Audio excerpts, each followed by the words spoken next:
नमस्कार. सीबज मधील मित्रांनो, नवीन फायनान्शियल वर्षाची सुरुवात झालेली आहे. ती सुरुवात एकदम सगळ्या कठीण प्रसंगाने झालेली आहे.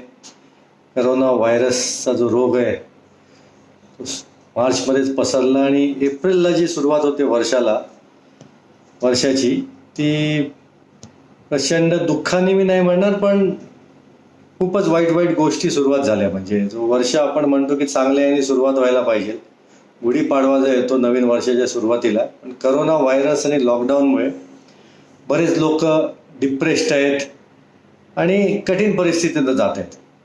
या करोना व्हायरस किंवा लॉकडाऊनची जी परिस्थिती आहे, या परिस्थितीमध्ये काय करायला पाहिजे किंवा लॉकडाऊन संपल्यानंतर काय करायला पाहिजे, आता लॉकडाऊन चालू असताना काय करायला पाहिजे, याबद्दल थोडी बोलायची इच्छा आहे माझी. मी Bhushan Limaye, by profession chartered accountant आहे आणि फायनान्शियल ॲडवायझर म्हणून काम करतो. आपण दादरला जे जिप्सी हॉटेल आहे त्याच्यासमोर अथर्व बिल्डिंग आहे, तिकडे ऑफिस आहे माझं. 1990 पासनं प्रॅक्टिसमध्ये आहे मी. या पिरियडमध्ये मी जे इनिशियली 3-4 दिवस जे होते ते खूप डिप्रेशनने गेले. काय करावं समजत नव्हतं. फ्रस्ट्रेशन खूप आलं, जे सगळ्यांनाच येत होतं ते मला पण आलं. पण 5-6 दिवस झाल्यानंतर ह्याची जाणीव झाली की हे जे लॉकडाऊन आहे हे काही लवकर संपणार नाही. हे प्रचंड वेळ घेणार आहे. कारण जे काय मीडियामध्ये रिपोर्ट्स येत होते, व्हॉट्सअपवर बघत होतो, जे काय न्यूज आपण ऐकत होतो, त्याच्यावरनं हे लक्षात आलं की दिस इज हिअर टू स्टे. त्यामुळे मग नंतर मी विचार केला की बिईंग अ फायनान्शियल ॲडवायझर, मी माझं जे फील्ड आहे त्याच्यामध्ये मी ट्रेनिंग घ्यायला सुरुवात केली. म्हणजे वेळेचा सदुपयोग करायला सुरुवात केली. जे माझे गुरु आहेत, मी जे मेंटॉर म्हणतो, त्यांच्याकडनं मी शिकायला सुरुवात केली. फेसबुकवरती तर नाही म्हणणार, पण झूमवरती किंवा व्हॉट्सअपवरती व्हिडिओ कॉल्स करून ट्रेनिंग घ्यायला सुरुवात केली. आणि त्यांनी थोडा कॉन्फिडन्स यायला लागला की काय करायला पाहिजे या पिरियडमध्ये. आणि ज्यांच्याकडनं ऐकलं मी, त्याच्या 2 गोष्टी ठासून सगळे लोक सांगत होते की या पिरियडमध्ये आपण आपल्या फिजिकल आणि इमोशनल हेल्थची फार काळजी घ्यायला पाहिजे.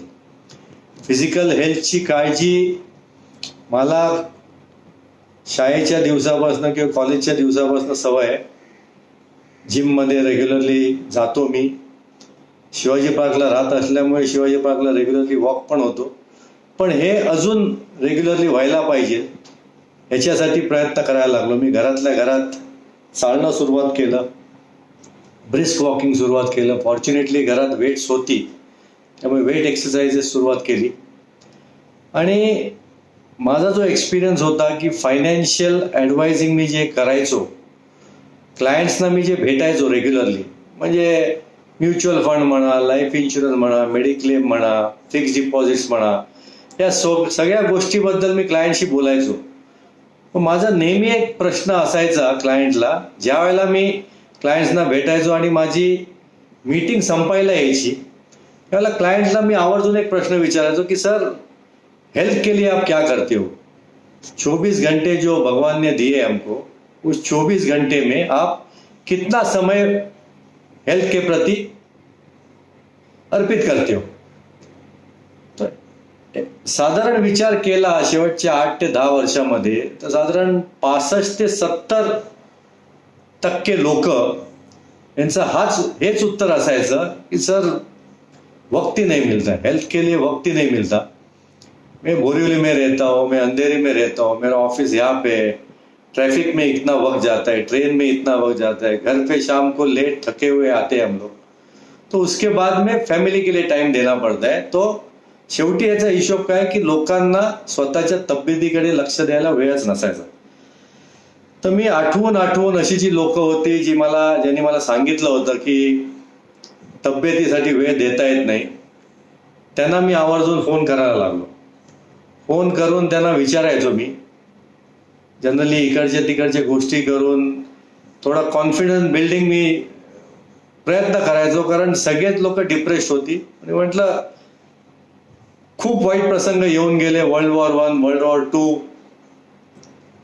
त्याच्यानंतर कारगिल वॉर, आपलं चायना बरोबर झालं होतं, 1971 पाकिस्तान वॉर. म्हणजे खूप कठीण प्रसंगातनं पण देश पण वर आला आणि आपण पण वर येऊ, याच्यात काय एवढं डिफिकल्ट नाहीये. पण फक्त ह्या पिरियडमध्ये आपल्याला काय करायला पाहिजे, तर आपल्या तब्येतीची काळजी घ्यायला पाहिजे, हेल्थ आपली चांगली राहिली पाहिजे. ह्याच्यासाठी तुम्ही जे आधी म्हणायचात की वेळ नाही, आता मी त्यांना प्रश्न विचारतो, आता वेळेचं काय आहे तुमचं, कसं तुम्ही वेळ सांभाळा? ते मला नाही भूषण आता खूप वेळ आहे.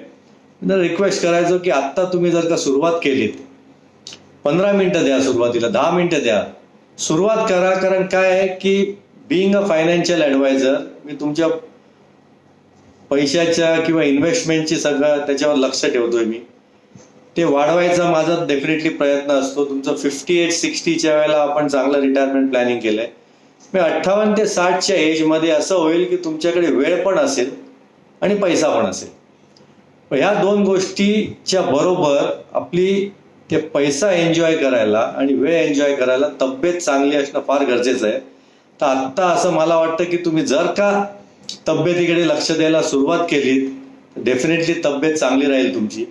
कारण मला असं वाटतं की आपले जे लोकांशी मी नेहमी जेव्हा बोलतो तेव्हा त्यांना कधी कधी जेव्हा प्रश्न विचारतो की तुम्ही आत्तापर्यंत काय काय ॲसेट्स तुमच्याकडे आहेत, लोकांना जेव्हा प्रश्न विचारायचो या दरम्यान लोक सांगायचे, अरे भूषण एवढे म्युच्युअल फंड आहेत, एवढे फिक्स डिपॉझिट्स आहेत, एवढ्याचं सोनं आहे, माझे 2 फ्लॅट्स आहेत, कोकणात जमीन आहे. तर मी विचार त्यांना नेहमी सांगायचो की बाबा एक जो ॲसेट आहे ना तो तुम्ही अजून विसरताय आणि त्या ॲसेटची व्हॅल्यू प्रचंड मोठी आहे. असा कसा विसरता तुम्ही या ॲसेटला? ते 2 मिनिटं 4 मिनिटं विचार करायचे. मग नेहमी अरे भूषण असं तर काही दिसत नाही, मी व्यवस्थित विचार केलाय, कुठलाही ॲसेट मी विसरलेलो नाहीये. मी त्यांना सांगायचं की तुमची जी बॉडी आहे, म्हणजे तुमची जी शरीर यष्टी आहे, जी हेल्थ आहे तुमची ना, that is according to me your biggest asset. कारण या बॉडीमुळे, या बॉडीने तुम्हाला साथ दिली from the age of 25 when you start working. आज तुमचं 45 आहे, 48 आहे, 50 आहे. या पिरियडमध्ये तुमच्या बॉडीने तुम्हाला साथ दिली आणि आज तुम्ही या टप्प्यापर्यंत पोहोचलाय. इतके वर्ष या बॉडीने तुमची काळजी घेतली. आता तुमचं दायित्व आहे की आता तुम्हाला तुमच्या बॉडीची व्यवस्थित काळजी घ्यायला पाहिजे. तर take care of your health. It is the biggest asset which you have. Make it powerful, make it wonderful and have a very good healthy life. Along with health, emotional health आपली चांगलं असणं पण फार गरजेचं आहे. नुसती physical health असणं पुरत नाही आपल्याला. तर इमोशनल हेल्थ म्हणजे आपली जी तब्येत जी असते त्याच्यामध्ये फिजिकलच्या बरोबर इमोशनल हेल्थचा पण फार मोठा वाटा आहे.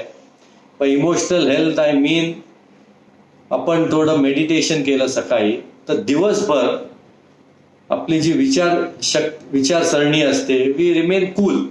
माझा पर्सनल एक्सपिरियन्स आहे, सकाळी 20 ते 25 मिनिटं, एवढं जमत नाही पण 15 ते 20 मिनिटं जरी आपण मेडिटेशन केलं ना तर खूप शांत राहू शकतो आपण दिवसभर. कारण along with physical, mental health पण असणं फार गरजेचं आहे. कारण कधी कधी असे काही घटना घडतात की आपण इम्बॅलन्स होतो, आपला चिडतो आपण, ब्लड प्रेशर वाढू शकतं. तर या पिरियडमध्ये जर का आपण मेडिटेशन करत असलो ना तर खूप फायदा होतो. आपण शांत राहण्यामध्ये खूप मदत होते आपल्याला.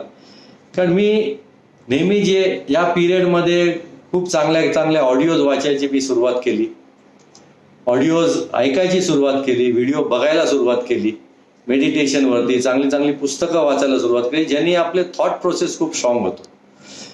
बऱ्याच वेळेला असं होतं की काही गोष्टीमुळे आपण खूप चिडतो आणि त्या गोष्टींवर आपला काही कंट्रोलच नसतो. एक सिंपल एक्झाम्पल द्यायचं झालं तर आपण समजा दादरून अंधेरीला निघालोय, संध्याकाळी निघालोय, जनरली ट्रॅफिक असतोय, आपल्याला माहित असतं आपल्याला 1 तासाभरात पोचायचं असतं. पण ट्रॅफिक एवढा असतो की 1च्या ऐवजी 1.25 तास लागतो, 1 तास 20 मिनिटं लागतं. मग आपला चिडचिड सुरू होते आपली. पण हेच जर का मेडिटेशन आपण रेग्युलरली करत असलो ना तर हे चिडचिड जी आहे ना ते डेफिनेटली होत नाही आपली. हे माझा पर्सनल एक्सपिरियन्स आहे. कारण काय होतं की ट्रॅफिक जो आहे याच्यावर आपला काही कंट्रोल नाही आहे. तर सगळ्यात बेस्ट काय असतं या परिस्थितीवर मात करायची जर का असेल तर सगळ्यात उत्तम काय गोष्ट असते की जर का आपल्याला वाटतं की 1 तास लागणार आहे अंधेरीला पोचायला तर 1 तास, सव्वा तास किंवा 1 तास 20 मिनिटं आधी आपण निघालो ना, तर आपली चिडचिड होणार नाही, कारण आपण टायमात पोहोचू.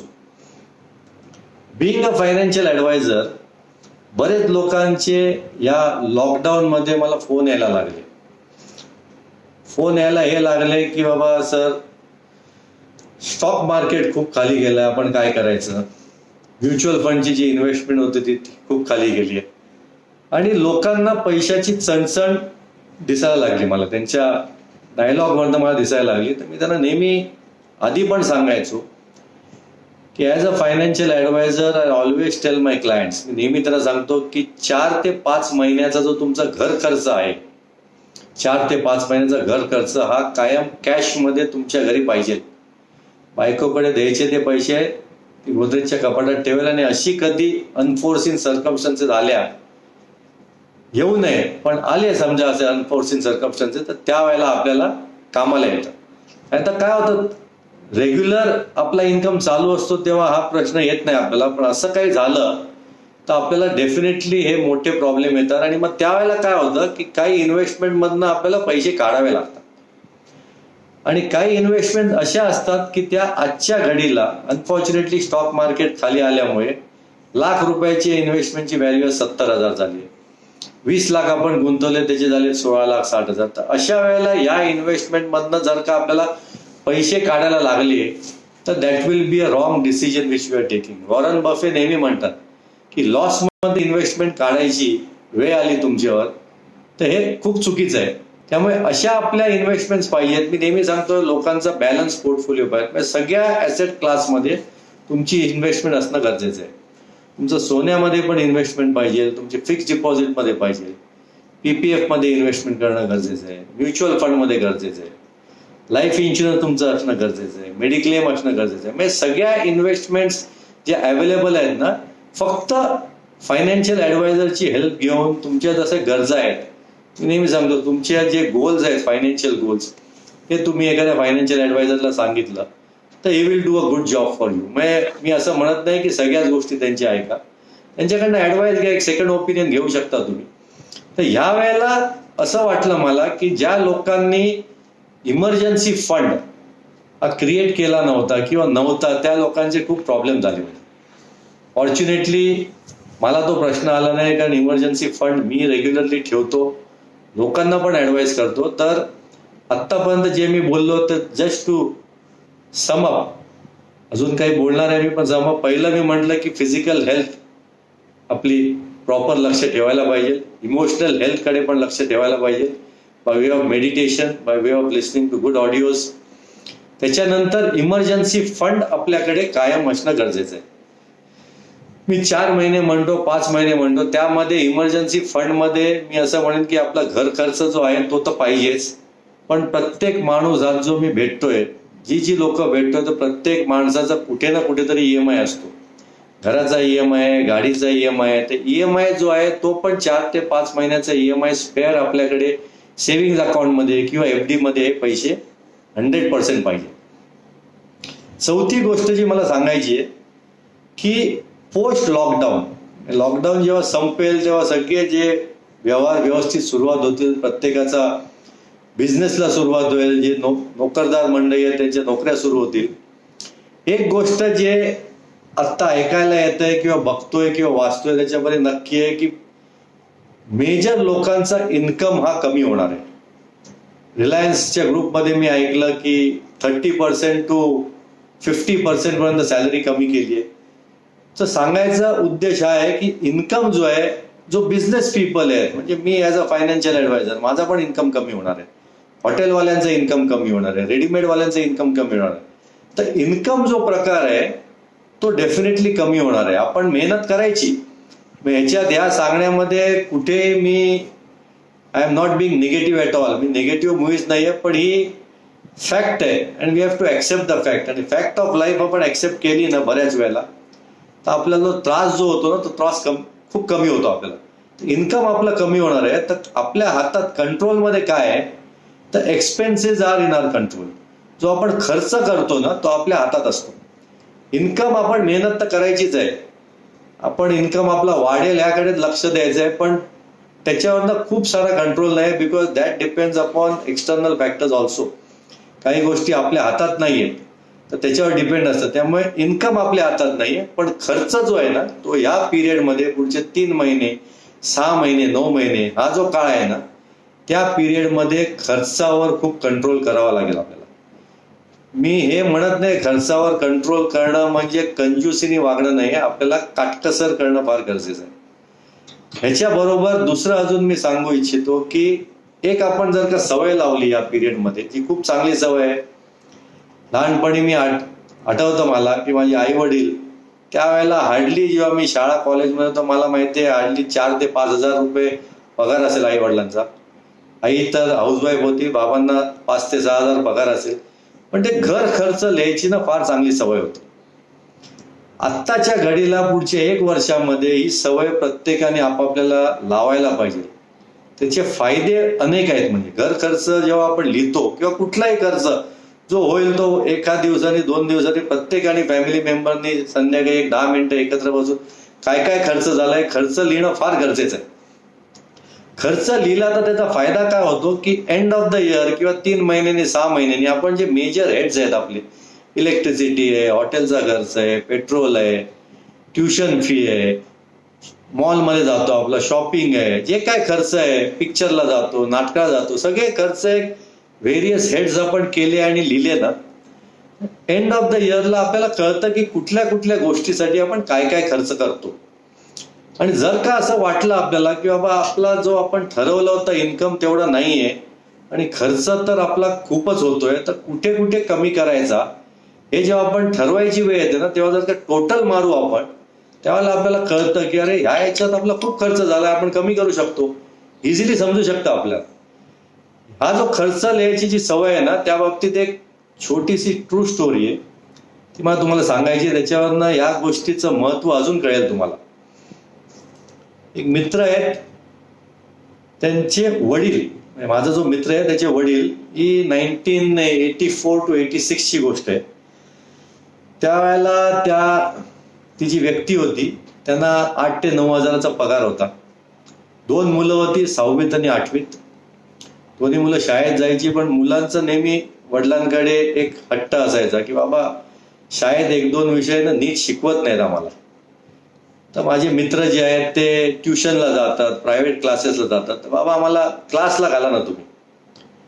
बाबांचं 6 ते 7 हजार जसं मी म्हटलं पगार असतो, त्या पगारात आणि क्लासची त्यावेळेला पूर्ण वर्षाची फी ना, त्यांनी सांगितलं मला की जवळजवळ 750 ते 800 रुपये एका स्टुडंटची वर्षभराची. म्हणजे फी पण काय आजच्या हिशोबाने बघितलं तर काहीच फी नव्हती, पण वडिलांना ते परवडण्यासारखं नव्हतं. दुसरं, वडिलांना एक जी सांगण्याजोगी एक वाईट सवय होती की त्यांना सिगरेट प्यायची सवय होती. तर सिगरेट प्यायची सवय मी वाईट म्हणतोय, कोणी चांगलं पण म्हणत असेल, कोणाला आनंद तर पण मिळत असेल, पण माझ्या मते त्यांना वाईट सवय होती. रोज ते 1 पाकिट सिगरेट प्यायची. आणि त्यावेळेला त्यांनी सांगितलं की भूषण एक 6 ते 7 रुपये एका पाकिटाची कॉस्ट होती. त्याच्यात माहित नाही 15 सिगरेट असतील, 14 असतील, 20 असतील, 1 पाकिट ते सिगरेट प्यायची. आणि मुलांना सांगायचे की बाबा मला एवढं तुमचे ट्युशन फीचे खर्च जमणार नाही, तर तुम्ही शाळेतच कॉन्सन्ट्रेट करा आणि जास्ती अभ्यास करा, असं वडील नेहमी मुलांना सांगत असतात. मुलं थोडी नाराज पण होतात, पण वडिलांना दुसरी एक चांगली सवय असते की ते रेग्युलरली खर्च लिहित असतात. खर्च लिहितात वर्षभराचा, वर्षाच्या शेवटी टोटल करतात खर्चाचा. त्यावेळेला त्यांना कळतं की 365 गुणिले 6 ते 7 रुपये, 7 का 8 असतील, ते टोटल मारतात जवळजवळ 2400 ते 2600 रुपये त्यांचा सिगरेटच्या साठी, त्यांच्या जी त्यांना आवड असते सिगरेट प्यायची त्याच्यावरती खर्च होतो त्यांच्या डोक्यात. आणि ते खर्च टोटल वगैरे करत असतात. त्यावेळेला परत मुलं येतात, बाबा काय झालं तुम्हाला, आता शाळा संपली, पुढच्या वर्षी तर 9वीत आम्ही जातोय, एक मुलगा 7वीत असतो, आता खूप कठीण आहे, आम्हाला कळत नाही, तर काय जरा बघा, झालं तर खूप बरं होईल, आम्हाला चांगले मार्क मिळतील, 10% आमचे वाढतील. टोटल केल्यावर आणि मुलं जेव्हा सांगतात ना, तेव्हा वडिलांच्या मनात एक विचार होतो की मी 2600 ते 2700 रुपये सिगरेटवरती खर्च करतो, आणि मुलांचं जर का दोघांनाही मी ट्युशनला पाठवलं तर 1600 ते 1700 पण खर्च येणार नाही. हा विचार सायमल्टेनियसली येतो, त्या दिवशी विचार करतात की चला आजपासून सिगरेट बंद करूया आपण. त्याच्यापेक्षा मुलांना ट्युशनला ते पैसे वाचतील, ट्युशनला पाठवता येईल, मुलांना चांगले मार्क मिळतील तर चांगल्या कॉलेजमध्ये जाता येईल, त्यांचं भवितव्य चांगलं होईल. तर ही एक खर्च लिहिण्याची जी चांगली सवय होती ना, त्यामुळे सेल्फ रिअलायझेशन झालं त्या वडिलांना. जनरली बायकोनी पण मे बी सांगितलं असेल की बाबा कशाला सिगरेट ओढता तुम्ही, काही नातेवाईक सांगत असतील, पण काय होतं ना, मी बघितलंय की ज्या वेळेला व्यक्तीला सेल्फ रिअलायझेशन होतं, स्वतःला वाटतं की नाही मी माझे चूक आहे, तेव्हा माणूस फटकन एका झटक्यात ते डिसिजन घेतो. आई वडील मुलांना पण नेहमी सांगत असतात की अरे बाबा अभ्यास कर, अभ्यास केलास तर पुढचं तुझं फ्युचर सिक्युअर होईल. पण बरीच मुलं आपण बघतो की 60 ते 70% मुलं म्हणावं तसं आई वडिलांचं ऐकत नाही. काही मुलं ऐकतात, त्यांना सेल्फ रिअलायझेशन होतं की बाबा नाही अभ्यास केला तर पुढचं चांगलं आहे माझं आयुष्य, लगेच सुरुवात करतात ते. तर सांगायचा हेतू हे आहे की या पिरियडमध्ये फिजिकल हेल्थवरती आपल्याला लक्ष ठेवायला पाहिजे, emotional health bye way of meditation, emergency fund हा आपल्याला क्रिएट केला पाहिजे, त्याच्या जोडीला खर्च लिहायची एक चांगली सवय आपल्याला लावायला पाहिजे.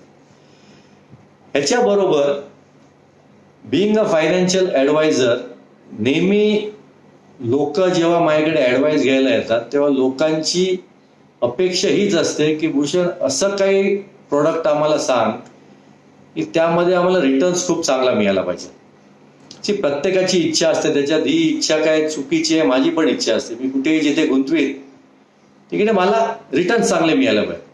मी लोकांना नेहमी सांगतो की एनी इन्व्हेस्टमेंट प्रोडक्ट, कुठलाही इन्व्हेस्टमेंट प्रोडक्ट घ्या, तुम्ही बँक एफडी घ्या, स्टॉक मार्केट घ्या, तुम्ही रिअल इस्टेट घ्या, तुम्ही फिक्स डिपॉझिट घ्या, पोस्टामध्ये आपण NSE मध्ये इन्व्हेस्टमेंट करतो, कुठली इन्व्हेस्टमेंट घ्या, any investment product has 3 dimensions. 3 dimension असतात कुठल्याही इन्व्हेस्टमेंट प्रोडक्टला. पहिलं डायमेन्शन ज्याच्यात लोकांना प्रचंड इंटरेस्ट असतो इज रिटर्न्स ऑन इन्व्हेस्टमेंट. म्हणजे मी जे गुंतवणूक करीन, मी 1 लाख गुंतवले तर त्यावरती मला किती टक्के रिटर्न्स मिळणार आहेत. आजच्या दिवसाला बँकेत मला वाटतं 5.5 ते 6% वर, 6 ते 6.25% वर FD वर रिटर्न मिळत नाहीत. सिनियर सिटीजनला मे बी 0.5% रिटर्न जास्ती मिळेल. लोकांची ही इच्छा असते की रिटर्न सगळ्यात जास्ती मिळायला पाहिजे. मी म्हणतो बरोबर आहे, तो पण एक भाग आहे. त्याच्या जोडीला अलॉंग विथ रिटर्न्स एक लिक्विडिटी म्हणून एक दुसरा ऍस्पेक्ट असतो की बाबा आपण जी गुंतवणूक केली आहे ती इमर्जन्सी जर का आली पैशाची, आपल्याला घरात कोण आजारी असेल किंवा अशी लॉकडाऊनची परिस्थिती असेल की बाबा 2-2 महिने इन्कम नाही आहे, आपला बिझनेस बंद आहे आपलं, त्यावेळेला आपल्याला गुंतवणूक मोडून आपल्याला पैसे उभे करावे लागतात. तर त्यावेळेला पैसे किती फास्ट आपल्याला मिळतात त्याला लिक्विडिटी म्हणतो. आता बँक एफडीला लिक्विडिटी प्रचंड आहे. म्हणजे आपण बँकेचा लिक्विडिटी म्हणायचा अर्थ काय की मी बँकेची एफडी समजा मी घेऊन गेलो बँकेत आणि एफडी दिली तर लगेच माझं सेम डेला किंवा मॅक्झिमम नेक्स्ट डेला माझ्या अकाउंटला पैसे क्रेडिट होतात. दुसरी एक जी इन्व्हेस्टमेंट आहे ज्याच्यामध्ये मॅक्झिमम लिक्विडिटी आहे सोनं. सोनं आपण कोणाकडे घेऊन गेलो, म्हणजे सोनाराकडे घेऊन गेलो की लगेच कॅश मिळते आपल्याला. म्युच्युअल फंडचे पैसे लगेच येऊ शकतात.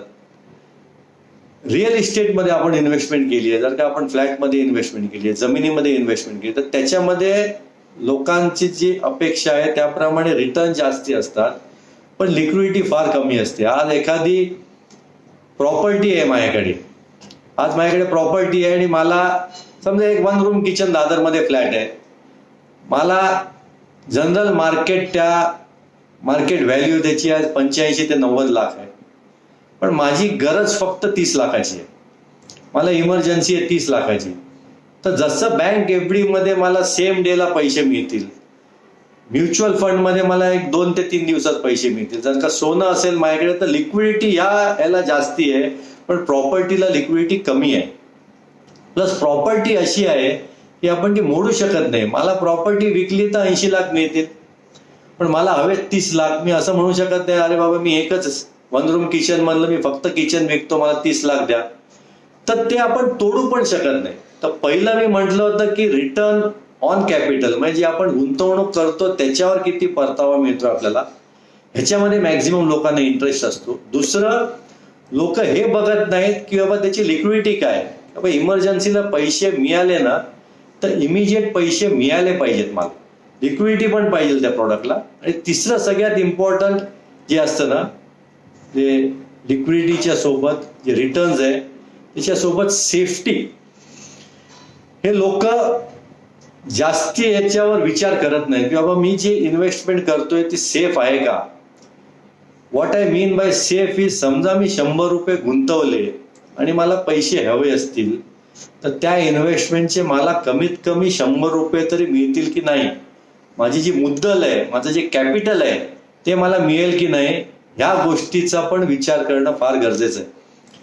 कारण जनरली आपण असं बघाल, तुम्ही स्वतः जरी विचार केला ना की ज्या इन्व्हेस्टमेंटमध्ये, ज्या प्रोडक्टमध्ये तुम्हाला रिटर्न जास्ती मिळण्याची शक्यता असते त्याच्यामध्ये रिस्क खूप असते. म्हणजे रिटर्न ऑन कॅपिटल, म्हणजे तुमची जी मुद्दल आहे, स्टॉक मार्केट आहे, म्युच्युअल फंड, खूप लोकांना वाटतं की बाबा म्युच्युअल फंड मध्ये 12%, 18% रिटर्न मिळतात पण चांगले रिटर्न मिळतात, पण त्याच्यामध्ये तुमचं निगेटिव्ह पण होऊ शकतं. तुम्ही ₹1,00,000 जर का गुंतवले आहेत, ते ₹1,00,000चे 80,000 पण होऊ शकतात.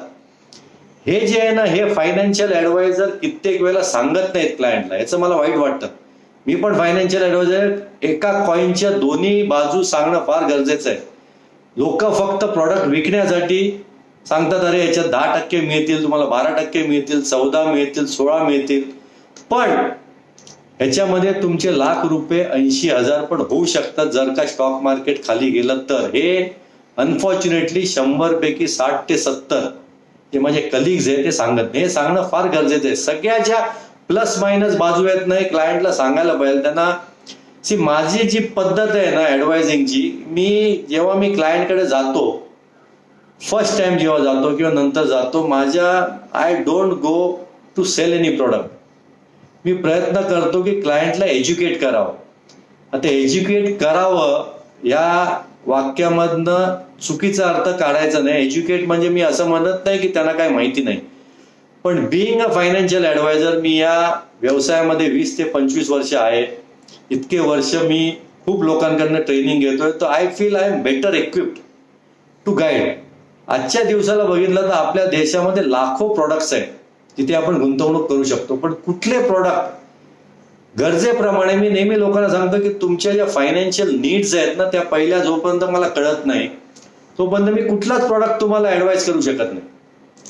माझं म्हणणं हे असतं की जोपर्यंत तुम्ही, माझा एखादा क्लायंट मला 3 गोष्टीची उत्तरं मला मिळत नाही, म्हणजे मी क्लायंटला पहिलं विचारतो की बाबा व्हेन डू यू रिक्वायर मनी, तुम्हाला कधी पैसे पाहिजेत, how much do you require, तुम्हाला किती पैसे पाहिजेत, आणि फॉर व्हॉट पर्पज. या 3 गोष्टीची उत्तरं जोपर्यंत मिळत नाहीत ना मला प्रॉपरली एकदम डिटेलमध्ये, तोपर्यंत मी कुठल्याही क्लायंटला काहीच ऍडवाइस देऊ शकत नाही. कित्येक वेळेला क्लायंटचं हे असतं, रे भूषण माझ्याकडे ₹10,00,000 आहेत, मला बेस्ट प्रॉडक्ट सांग, बेस्ट प्रॉडक्ट मला तू सांग. आता खूप लोकांचे प्रश्न येत आहेत. मी एक काम करतो, अजून 10 ते 15 मिनिटं मी जे ठरवलंय ते बोलून घेतो आणि नंतर प्रयत्न करतो to the best of my ability maximum तुमच्या प्रश्नाची उत्तरं मी द्यायचे प्रयत्न करते. म्हणजे लोकांना 3 गोष्टी जोपर्यंत मला कळत नाहीत ना, की when do you require money, how much and for what purpose, तोपर्यंत मी प्रॉपरली त्यांना, म्हणजे मला पण कुठलाही प्रॉडक्ट सांगताना कॉन्फिडन्स येणार नाही.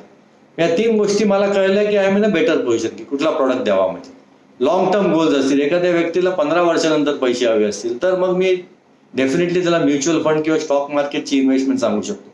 पण एखाद्याने सांगितलं, अरे मला 4 वर्षाच्या मुलीचं लग्न आहे, साधारण मला 20 लाख जमा करायचे, ते 4 वर्ष is too less a period, खूप कमी पिरियड आहे. तर त्या 4 वर्षासाठी माझ्याकडे कुठलाही म्युच्युअल फंड किंवा स्टॉक मार्केटचा पर्याय उरत नाही. ह्याच्याबरोबर मी लोकांना सांगतो की 3 इव्हेंट्स आपल्या आयुष्यामध्ये असतात, म्हणजे what I call it assured events. म्हणजे 100% ते इव्हेंट्स आपल्या आयुष्यात येणारच आहेत. आणि अशा इव्हेंटसाठी मी लोकांना ऍडवाइस करतो की ज्या प्रॉडक्टमध्ये कमीत कमी रिस्क आहे त्या प्रॉडक्टमध्ये तुम्ही इन्व्हेस्ट करा. शुअर इन्व्हेंट्स 3 असतात. एक तर आपल्या मुलांचं एज्युकेशन, जेव्हा 18 ते 20-21 वय जेव्हा होतं मुलांचं, तेव्हा हायर एज्युकेशनसाठी बऱ्यापैकी पैसा लागतो. फॉरेनला गेली तर प्रचंड पैसा लागतो, लाखात लागतो. मुलांची लग्न, ह्याला पण मोठा पैसा लागतो. आणि सगळ्यात इम्पॉर्टंट मी लोकांना सांगतो की तुमचं रिटायरमेंट लाईफ, रिटायर्ड लाईफ जे असतं ते प्रॉपरली आपलं व्यवस्थित, म्हणजे आपलं स्टँडर्ड ऑफ लिव्हिंग जे आहे ते आपल्याला मेंटेन करायला पाहिजे. तर त्याच्यासाठी 3 शुअर इव्हेंट्स आहेत. मुलं असतील तुमची तर मुलांचं एज्युकेशन येणारच आहे, 100% येणार आहे. त्यांचं लग्नाचा पण खर्च येणार आहे आणि रिटायरमेंट पण. तर या हे जे 3 इव्हेंट्स आहेत ना, याच्यासाठी शक्यतोवर मी क्लायंटना ऍडवाइस करतो की सेफ प्रोडक्टमध्ये, त्याच्यामध्ये पिरियड पण जास्ती असतो आपल्याला, त्याच्यामध्ये कंपाऊंडिंगचा बेनिफिट मिळतो आपल्याला, जिथे गॅरंटी आहे, जिथे तुमचा लॉस होणार नाही अशा प्रोडक्ट्समध्ये तुम्ही इन्व्हेस्ट करा. तर 3 गोष्टी झाल्या आपल्या की बाबा लिक्विडिटी, सेफ्टी आणि रिटर्न. ज्या वेळेला कुठलाही माणूस, म्हणजे मी पण लोकांना सांगतो, ज्या वेळेला मी त्यांना काही ऍडवाइस करतो, एखादा प्लॅन सजेस्ट करतो, त्यांना सांगतो की बाबा हे तुमचे जे पैसे इन्व्हेस्ट करणार आहात तुम्ही, this is a very important aspect of your life. तुम्ही या बाबतीत एक सेकंड ओपिनियन पण घेऊ शकता. मी माझ्या क्लायंटला ऍडवाइस करतो की बाबा मी सांगितलंय म्हणून नाही, तुम्हाला ठीक आहे आज पटलं असेल पण तुम्ही सेकंड ओपिनियन घ्या.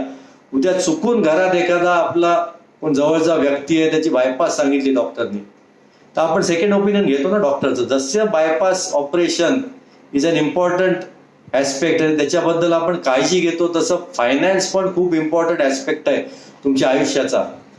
असंच तुम्ही काय म्हणतो, बरीच लोकांना मी बघितलं हर्ड मेंटॅलिटीमध्ये इन्व्हेस्टमेंट करतात. या कलिग बाजूला एक शेजारी त्याचा ऑफिसमध्ये बसतो, तो सांगतो अरे मी 5 वर्षापूर्वी पनवेलला जागा घेतली होती, रत्नागिरीला जागा घेतली होती, 5 वर्षात डबल झाले माझे पैसे.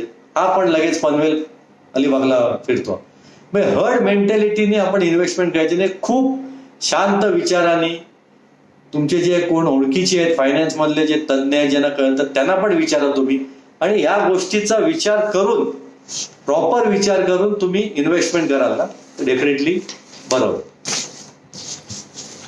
त्याच्याबरोबर सगळ्यात इम्पॉर्टंट आज मला वाटतं की मेडिक्लेम पॉलिसी. आज जेवढी लोक माझ्याकडे ऍडवाइस घ्यायला येतात ना, त्यांना मी सांगतो की बाबा मी जे सांगितले तुम्हाला, शुअर इव्हेंट सांगितले किंवा बाकीचे जे आहेत इन्व्हेस्टमेंट आपण करतोय, त्या इन्व्हेस्टमेंट काही वर्षांनी मॅच्युअर होणार आहेत.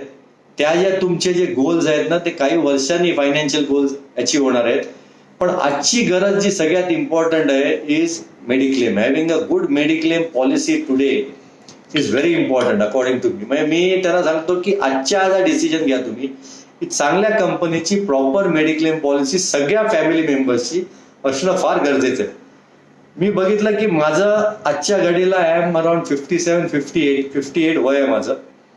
माझी तर मेडिक्लेम पॉलिसी आहे, पण फॉर्च्युनेटली माझी बहीण न्यू इंडिया इन्शुरन्स कंपनीमध्ये होती ऍज अ डेव्हलपमेंट ऑफिसर म्हणून. त्यावेळेला तिने आई वडिलांची मेडिक्लेम पॉलिसी काढली. पण आज मी बघतोय की माझ्या एजचे जे मित्र आहेत, त्यांच्या आई वडिलांच्या 90% लोकांचे मेडिक्लेम पॉलिसी नाहीये. आणि होतं काय, मेडिक्लेम पॉलिसी नसली की आपल्याला असं वाटतं की अरे माझ्याकडे भरपूर पैसा आहे, माझ्याकडे 50 लाख आहेत, 70 लाख आहेत, 1.25 करोड आहेत, बँकेत FD आहे, पोस्टात आहेत. पण एखादा चुकून वाईट आजार झाला, आजकाल असं बघतो मी की हॉस्पिटलला गेलो, आपण ऍडमिट झालो, साधा ताप आला मलेरियाचा, 3-4 दिवस जरी ऍडमिट झालो, ऍडमिटवर आपण 4 दिवसांनी डिस्चार्ज मिळतो, आपल्याला 60-70 हजारचं बिल येतं. चुकून काय ऑपरेशन झालं, नी सर्जरी झाली आणि मेडिक्लेम नंतर तर 8 ते 10 लाख असे फटाफट खर्च होतात. तर मेडिक्लेमची पॉलिसी असणं हे आजची गरज आहे. म्हणजे आज जर का जे कोण ऐकत असतील त्यांची मेडिक्लेमची पॉलिसी नसेल, तर तुमचा जो कोण ऍडवायझर आहे, जो कोण तुमचा फायनान्शियल ऍडवायझर आहे, तुम्हाला माहिती आहे, त्यांना इमिजिएटली फोन करून प्लॅन घेणं, तुमचं मेडिक्लेमचा प्लॅन घेणं एकदम इम्पॉर्टंट आहे. जसं मी सांगितलं मध्ये, मी तुम्हाला एक्सप्लेन करत होतो की लोकांचा मॅक्झिमम भर हा जो असतो हा रिटर्न ऑन कॅपिटलवर असतो. रिटर्न ऑन कॅपिटल म्हणजे मी जे गुंतवले पैसे, त्या पैशावर किती टक्के मला सुटणार. पण आजच्या घडीला जे आपण शेवटचे 1-1.5 वर्षात बघतोय, ही बँक बुडाली, येस बँकेचा प्रॉब्लेम झाला, त्याच्या आधी CKP कोऑपरेटिव्ह बँक होती, त्याच्या आधी आपली सिटी कोऑपरेटिव्ह बँक होती, आता म्युच्युअल फंड मधले डेट फंड जे आपण एकदम सेफ म्हणतो, त्या याच्यात पण प्रॉब्लेम यायला लागले. तर looking ahead I feel return on capital पेक्षा रिटर्न ऑफ कॅपिटल म्हणजे तुमचं जे मूळ मुद्दल आहे, तुमची जी गुंतवताय त्याच्या सेफ्टीवर फर्स्ट प्रायोरिटी सगळ्यांना द्यायला पाहिजे, की आपली जी मुद्दल आहे ना ती परत येईल की नाही याच्यावर तुमचा जो कोण फायनान्शियल ऍडवायझर असेल त्याला तुम्ही सांगायला पाहिजे, मी जे गुंतवलेत पैसे ते 100% माझे सेफ आहेत की नाही आहेत. हा प्रश्न जे कोण तुम्ही ऐकताय प्रत्येक तुमच्या फायनान्शियल ऍडवायझरला विचारायलाच पाहिजे. कारण एक एक पैसा कमवणं मुश्किल झालंय, तर एकदम लमसम असा पैसा बुडाला तर फार मुश्किल होतं. मध्ये मी बऱ्याच वेळेला आपलं शिवाजी पार्कला जे नाना नानी पार्क आहेत तिकडे खूप माझे ओळखीची लोक आहेत, तर मी एक 1.5-2 वर्षापूर्वीची किंवा 2.5 वर्षापूर्वीची गोष्ट असेल, मी जेव्हा वॉकला जातो तर तिकडे काही क्लायंट आहेत, म्हणजे ते रिटर्न भरतात माझ्याकडे. त्याने एकदा सांगितलं 6 महिन्यात एकदा जाऊन जस्ट आम्ही गप्पा मारतो, म्हणजे मी काय ऍडवाइस द्यायला जात नाही तिकडे, काही गप्पा मारतो. सिनियर लोकांचे प्रश्न असतात, to the best of my ability मी प्रयत्न करतो. बिईंग अ चार्टर्ड अकाउंटंट टॅक्सचे पण त्यांचे प्रश्न असतात. तर त्यावेळेला जेव्हा मी पहिल्यांदा गेलो होतो तेव्हा 3-4 गोष्टी त्यांना मी आवर्जून सांगितल्या, म्हणजे सगळ्या सिनियर सिटीजनला सांगितल्या. सगळ्यांना मी सांगितलं की बाबा तुमचे जे रिटायरमेंटचे पैसे, तुमच्या म्हातारपणासाठी जे पैसे तुम्ही जमा करून ठेवले याच्यातला एकही पैसा तुम्ही जोपर्यंत हयात आहात तोपर्यंत तुमच्या मुलांच्या हातात देऊ नकात. हे माझ्या आई वडिलांना पण मी सांगितलं होतं जेव्हा त्यांच्याकडे पैसे होते तेव्हा, की तुमचे जे पैसे आहेत ते शेवटपर्यंत तुमच्या हातातच राहायला पाहिजे. त्या पैशाचा लगाम तुमच्या हातात कायमचा ठेवा, तरच पैसा असेल तर इज्जत मिळते, नाहीतर फुटबॉल सारखी हालत होते आपली. म्हणजे ते एक त्याने ऍडवाइस दिला होता. दुसरा त्याने ऍडवाइस दिला होता की जर का तुमचं मेडिक्लेम प्लॅन नसेल तर आजच्याच घ्या. बऱ्याच कंपन्या सिनियर सिटीजनना डिस्काउंटेड मेडिक्लेम पॉलिसीज देतात, ज्याच्यामध्ये काही टेस्ट वगैरे पण करावे लागत नाही. तिसरं त्यांना सांगितलं मी, त्यांचे जे क्वेश्चन होता की सर खूप रिटर्न आजकाल काय झालंय की हळूहळू इंटरेस्ट रेट खूप कमी होत चाललाय. म्हणजे मला आठवतंय 2000 साली मी पहिलं माझं हाऊसिंग लोन घेतलं होतं, त्यावेळेला हाऊसिंग लोन वरती मी 16.5% HDFC बँकेला इंटरेस्ट रेट होता, मी दिला होता. त्यावेळेला 14.5% ते 15% FD वरती रेट ऑफ इंटरेस्ट मिळायचा. आज 15%चा रेट ऑफ इंटरेस्ट 20 वर्षामध्ये 6%वर आलाय. असा जर का रेट ऑफ इंटरेस्ट कमी होत गेला तर रिटायर्ड लोक जे पेन्शनवर फक्त अवलंबून आहेत, जे फक्त फिक्स डिपॉझिटच्या इंटरेस्ट वरती अवलंबून आहेत, तर यांची फार कुचंबणा होते, कारण त्यांचं इन्कम कमी कमी होत जातं. मग ते लोक इकडे तिकडे लोकांची एकमेकांची बोलतात. त्यावेळेला बरीच लोक म्हणणार ही जी कोऑपरेटिव्ह बँक आहे ना ती नॅशनल बँकेपेक्षा 1.5% जास्ती देते व्याज. तर त्या 1.5% जास्तीसाठी खूप लोक स्टेट बँकेतल्या FD काढतात, बँक ऑफ इंडियातल्या FD काढतात आणि ठेवतात कुठे? कोऑपरेटिव्ह बँकेत. त्यावेळेला सिटी कोऑपरेटिव्ह बँकेच्या बद्दल काही मॅनेजमेंट चेंज झालं, मी काय न्यूज ऐकली, त्याच्यावरनं मला असं थोडी कुठे शंका आली की बाबा सिटी कोऑपरेटिव्ह बँकेबद्दल ऐकलं पण होतं की काहीतरी प्रॉब्लेम येऊ शकतो पुढे. तर मी तिकडे दादरमध्ये सिटी कोऑपरेटिव्ह बँकेची ब्रांच आहे आणि खूप लोकांचे FDs आहेत तिकडे. तर मी त्या तिकडे जेवढी लोक होती, जवळजवळ 45-50 लोक होती मला वाटतं त्या दिवशी, त्यांना सगळ्यांना मी ऍडवाइस केलं की सिटी कोऑपरेटिव्ह बँकेत जर का तुमची FD असतील ना तर मेहरबानी करून तुम्ही FD काढा. त्यातले बरेच लोकांनी FDs काढले आणि वाईट असं झालं की 6 ते 7 महिन्यांनी मी जो ऍडवाइस दिल्यानंतर ना सिटी कोऑपरेटिव्ह बँक पेपरात झालं की सिटी कोऑपरेटिव्ह बँक ऍडमिनिस्ट्रेटरच्या ताब्यात दिली, पैसे बुडले हे ते. तर सांगायचा उद्देश काय की बाबा रिटर्न ऑफ कॅपिटल म्हणजे 1.5% जास्ती, म्हणजे 1 लाख जर का कोणी गुंतवले असते तर त्यावेळेला त्यांना 8.5-9% मिळायचे सिटी कोऑपरेटिव्ह बँकेत आणि नॅशनलाइज बँकेत 8% मिळायचे. म्हणजे 1 लाखावरती 1,500 एक्स्ट्रा मिळायचा. सो रिटर्न ऑन कॅपिटल किती जास्ती होतं? 1,500. पण जे लोकांनी पैसे नसते काढले तर त्यांचे 20-30 लाख रिटर्न ऑफ कॅपिटल जे मी म्हणतो, तुम्ही जे गुंतवलेत पैसे तेच जर का बुडले असते तर तुम्हाला 1.5% काय तुम्हाला काहीच मिळालं नसतं. तर हा प्रॉब्लेम फार इम्पॉर्टंट आहे. गोईंग अहेड खूप नवीन नवीन म्युच्युअल फंड मधले पैसे पण डेट फंड मधले पण अडकायची शक्यता आहे. मी असं म्हणत नाही की बुडणार आहे. आता याच्यात होतंय काय की जे म्युच्युअल फंड आपण डेट फंड म्हणजे काय ना FD सारखाच फंड असतो, त्याच्यामध्ये इक्विटीमध्ये काही गुंतवणूक होत नाही. पण डेट फंड काय होतं? डेट फंड मध्ये जेव्हा आपण गुंतवतो, फंड मॅनेजर बऱ्याच वेगवेगळ्या कंपन्यांकडे ते पैसे इन्व्हेस्ट करतात. ते म्हणजे आणि ते पण सेफ्टी पण बघतात ते. पण आज झालंय काय की प्रत्येक व्यवसाय जो आहे त्याला पैसे जो फ्लो म्हणतो आपण पैशाचा, म्हणजे एखाद्या कंपनीला जर का पैसे दिलेत, एस्पेशली इन्फ्रास्ट्रक्चर कंपनीला जर का पैसे दिले असतील ना या डेट फंडनी, तर त्यांची जी रिकव्हरी आहे, समजा त्यांनी 4 वर्षासाठी दिली असेल, 4 वर्ष त्यांची या एप्रिलमध्ये संपतायत, तर डेट फंडचे पैसे त्या कंपनीकडनं यायला पाहिजे. पण होतंय काय की बाबा सगळे जे प्रोजेक्ट्स आहेत ना ते पुढे पुढे पुढे पुढे जातात. आता मेट्रोचा प्रोजेक्ट आहे, मुंबई नागपूर एक्सप्रेस हायवे, या प्रोजेक्ट्सना ते पैसे देतात, पैसे सेफ असतात. पण जेव्हा पैसे समोरची कंपनी टायमात पैसे देत नाही तेव्हा म्युच्युअल फंड हाऊस आहे ना ते पण रिटर्न्स करू शकत नाहीत, पैसे बुडत नाहीत त्यावेळेला.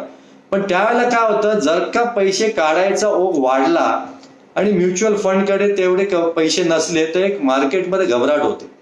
म्हणजे डेट फंडमध्ये पैसे बुडणार नाहीत पण थोडे पुढे जाऊ शकतात. त्यामुळे जेव्हा तुम्ही म्युच्युअल फंड ऍडवायझर तुमचा आहे किंवा तुम्ही स्वतः गुंतवताय तेव्हा पहिलं खूप विचार करा या गोष्टीवरती. या गोष्टीवर मी आज जे डिस्कशन आपलं होतंय किंवा मी जे तुम्हाला सांगतोय माझे एक्सपिरियन्स आहे त्याच्यामध्ये मेजर फोकस माझा आहे की on safety of capital appreciation पेक्षा तुमची जी मुद्दल आहे ती फार सेफ राहण्याची गरज आहे. पुढचे 1 ते 2 वर्ष जोपर्यंत प्रॉपर इकॉनॉमिक ऍक्टिव्हिटी, जी जीडीपी वगैरे आपण जे म्हणतो, जे व्यवसाय व्यवस्थित, आता व्यवसाय म्हणजे आज तुम्ही बघितलं तर टुरिझम व्यवसाय एकदम ठप्प झालाय. कोणी आता 1 ते 1.5 वर्ष पुढचं बाहेर कुठे फिरायला जायचा विचार करणार नाही किंवा जायचं असेल तेव्हा खूप रिस्ट्रिक्शन असेल. त्यामुळे एअरलाईन कंपनी, टुरिझम या कंपन्यांना परत व्यवस्थित बिझनेस व्हायला मे बी 6 महिने, 9 महिने, वर्षभर लागेल. हॉटेल इंडस्ट्री जी आहे, एंटरटेनमेंट इंडस्ट्री, 5 स्टार हॉटेल्स 3-3, 4-4 महिने अजून मला वाटतं चालू व्हायला वेळ लागेल. त्याच्यानंतर एंटरटेनमेंट इंडस्ट्री, नाटकं, सिनेमे, सिरियल्स, जी एंटरटेनमेंट इंडस्ट्री आहे यामध्ये जे काम करतायत लोक, त्यांचा परत जो रोजगार आहे, परत तो इन्कम फ्लो आहे, हे यायला वेळ लागणार. 3 महिने लागतील, 6 महिने लागतील, काही लोकांना तर 9 महिने पण लागू शकतात. तर ह्यामुळे काय होणार, जसं जसं हे वाढत म्हणजे बिझनेस चालू होत राहतील ना, सगळे जे लाईनीवर यायला मे बी 1.5 वर्ष पण लागू शकेल. त्यावेळेला जीडीपी पण देशाची चांगली ग्रो होईल. त्यावेळेला मग हे जे पैसे बुडायचं प्रमाण आहे ना, बुडायचं मी परत चुकीचं म्हणतोय, जे पैसे मी रिटर्न ऑफ कॅपिटल म्हणतोय ना, हे जे 2 वर्ष आहेत मी लोकांना सांगतोय की तुमचं प्रिन्सिपल, आज जर का तुमच्याकडे करोड रुपये असतील ना, तर 1 वर्षाने तुमच्याकडे करोड रुपये जरी असले ना, तर मी म्हणतो you have one the battle. ते करोड रुपये नवीन कुठल्या बिझनेसमध्ये लावायचे, कुठेतरी रिस्की इन्व्हेस्टमेंटमध्ये इन्व्हेस्ट करायचे, ह्याच्यापेक्षा मी ऍडवाइस करेन की बाबा ते 1 करोड जे तुमच्याकडे आहेत ना, ते वर्षाने त्याच्यावर 5% रिटर्न मिळत तरी चालेल, पण तुमची 1 करोड कमीत कमी राहणं फार गरजेचं आहे. हे माझं तुम्हाला सांगणं होतं. आता मी काही क्वेश्चन जरा थोडे बघतो.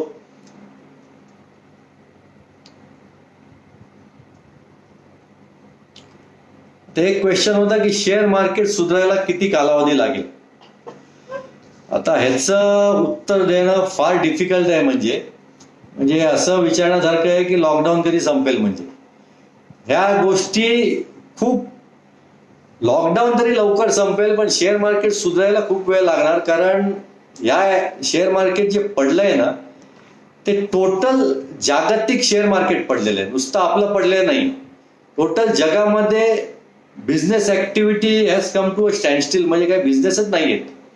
त्यामुळे ते सुरुवात व्हायला आणि याचे आफ्टर इफेक्ट म्हणजे असं आपल्याला कधी कधी वाटतं की लॉकडाऊन संपलं, उद्या आपण प्रत्येक जण ऑफिसला जायला लागलो, आपला व्यवसाय करायला लागलो की 15 दिवसात सगळं एकदम नॉर्मलला येणार. तसं होणार नाहीये, कारण याचे रिपलिंग इफेक्ट खूप आहेत.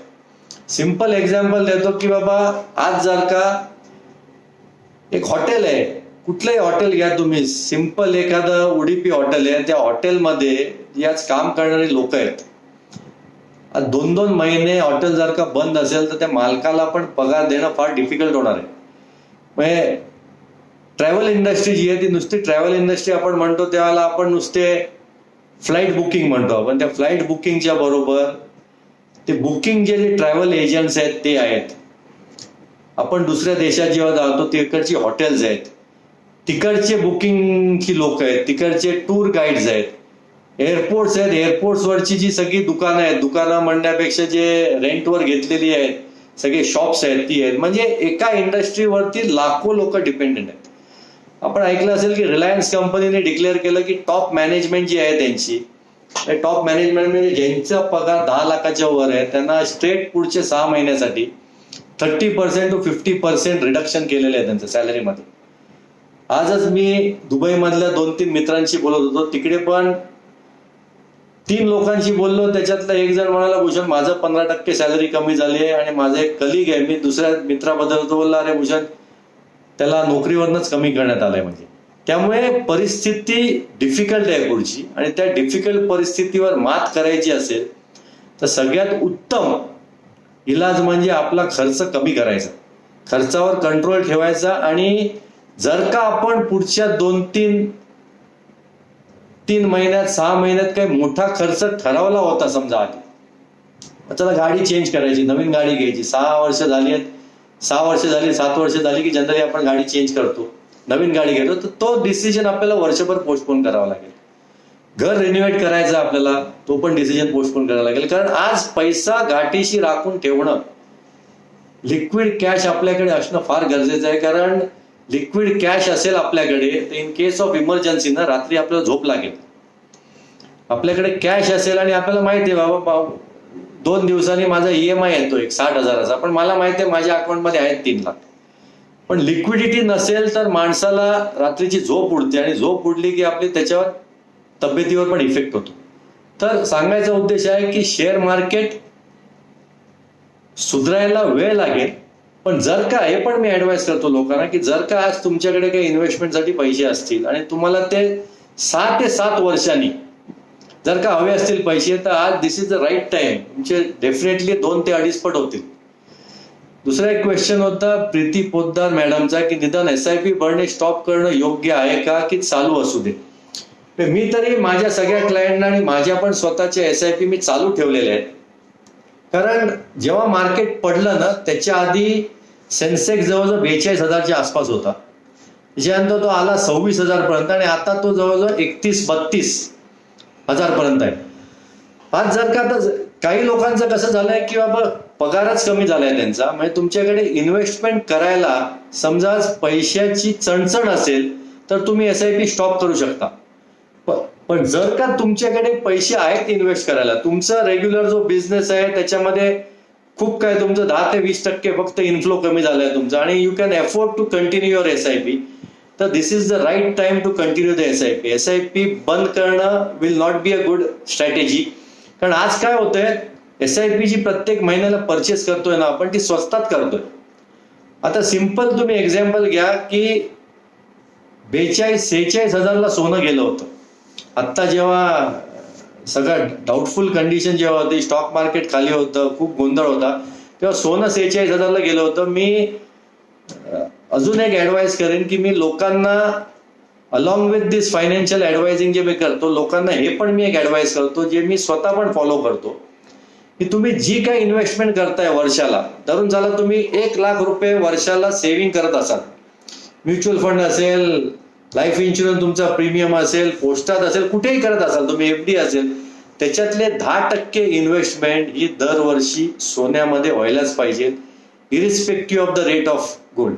कधी कधी वर्षभरात तुम्हाला समजा ठरवलं तुमच्या बजेट प्रमाणे 30,000चं सोनं घ्यायचं आहे आपल्याला वर्षात, तर पेपरात ज्या वेळेला तुम्हाला वर्षात 4 ते 5 वेळा एक्सपिरियन्स येईल की पेपरात आला रे सोन्याचे भाव गडगडले, त्यावेळेला जायचं आणि 15,000चं सोनं घ्यायचं, लॉकरमध्ये ठेवून द्यायचं.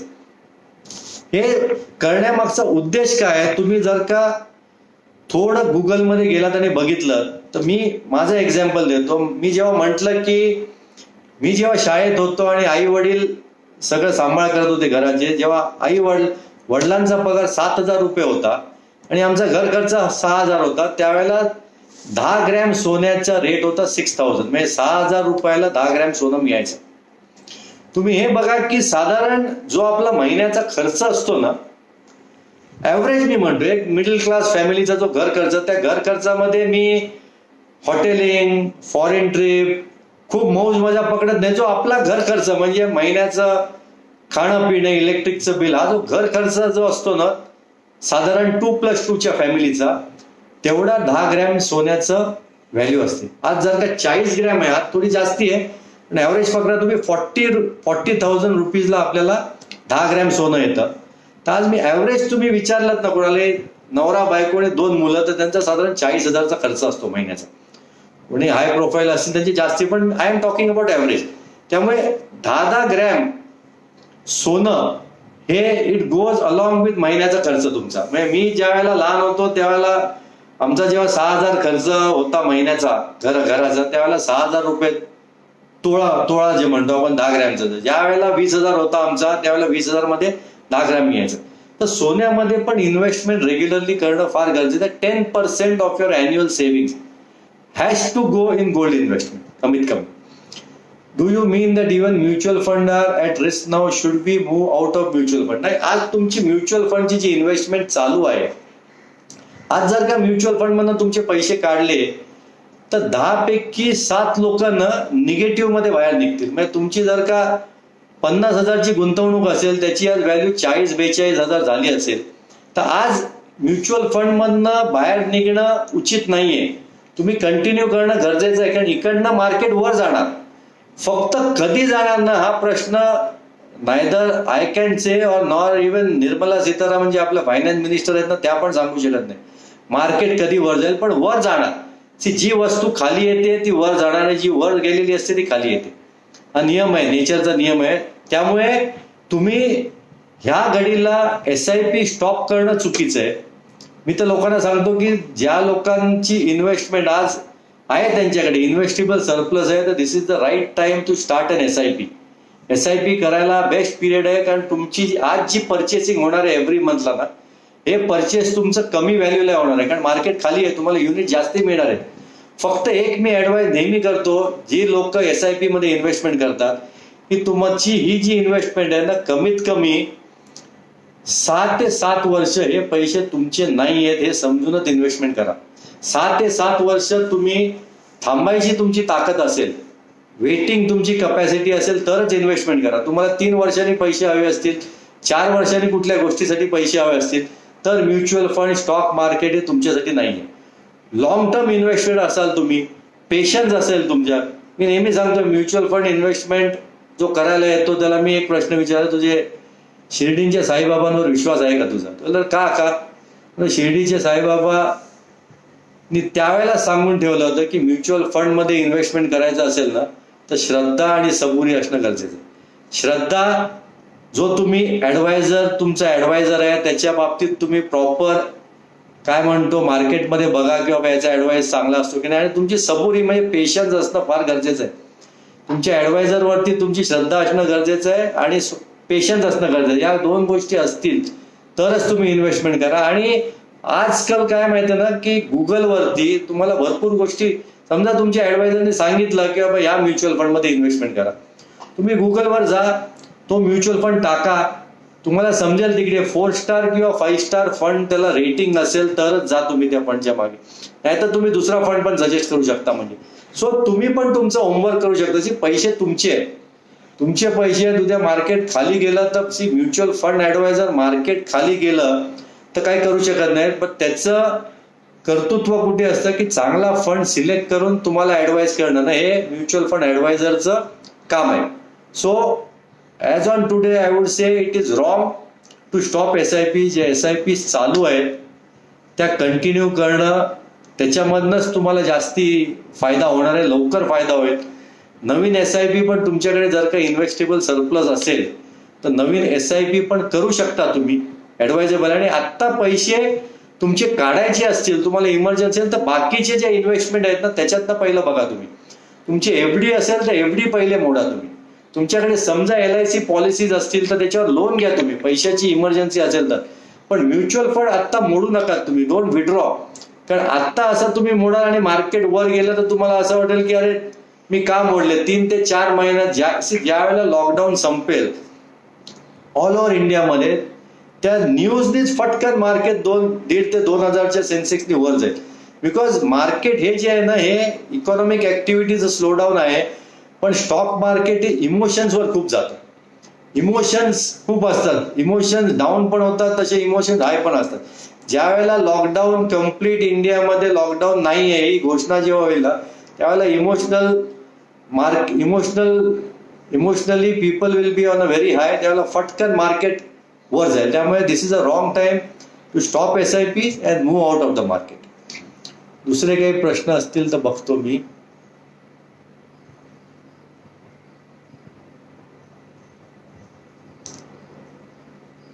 आय थिंक अजून काही प्रश्न दिसत नाहीत. तर I think everybody must have had a nice session. तुमचं काही उद्या पण 4:30 वाजता येणार आहे मी. It will be a different topic, something different, not only related to finance. काही प्रश्न असतील फायनान्स रिलेटेड तरी तुम्ही येऊ शकता. 4:30 वाजता लाईव्ह येतोय मी. So thank you very much for a patient here. Thank you.